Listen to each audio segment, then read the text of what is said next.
Probably more than the analogy that he has used. I don't know whether I have the capability of pronouncing the word he used.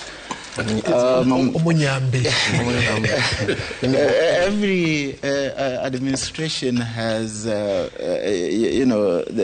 own rabble-rousers. If you look at the country, actually, historically, what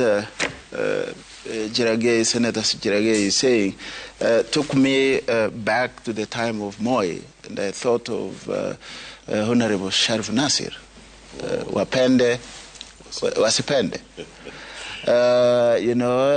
Moi had this guy Karaoke Jotara from the Rift Valley, who could say all the bad things that you can think of, and he can go scot-free because of that. And we have seen during the Kenyatta's era, you have the likes of Honorable Kiika Kimani, who will say very fascinating things about the situation of the time.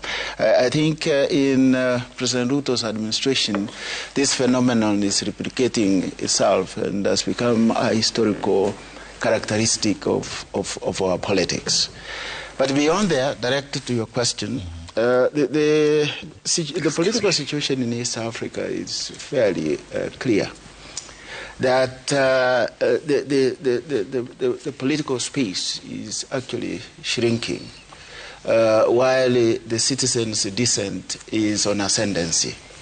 Very, very interesting, very fascinating. And it doesn't matter, how much Her Excellency President Suluhu is going to apologize, recall for reconciliation.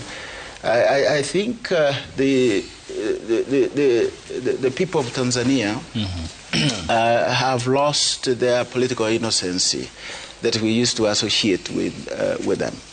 And as I said a few days ago, once you push people against a wall, they bounce back. And when they bounce back, please find a place to hide. And that is what probably President Samia should be looking for. He is, struggling to maintain the country. She inherited a country that, was getting increasingly impatient with political dissent. But the situation we had during Magavuli's time, if you ask me, he had this very strong characteristic that will enable him to control the situation and every so often actually speak to the garel.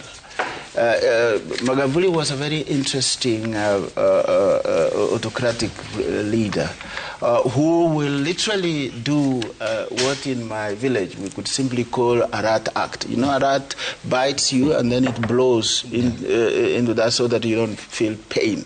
That's the analogy that one could see, because Magavuli spoke the language of the people.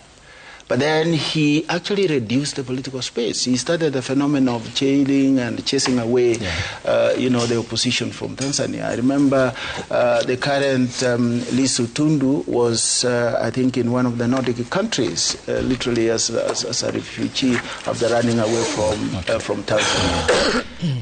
Now, President Suluhu inherited a situation that she was actually not able to control. She did not have the political kind of characteristic that Magavuli had of a strong, autocratic leader who is a rabble-rouser everywhere he went. Whether he came to Nairobi, he will actually talk down to us. Whether he was in a village in Songea, he will literally rubbish his administrators and look like he's a people's president. Samia Suluhu missed that. And she is, in Africa, naturally, a deputy or a vice president has to be weak for the president to be the president. And one thing I think that qualified her to be chosen as a running mate to Magavuli is because she was weak. With that weakness, she was not able to control the situation.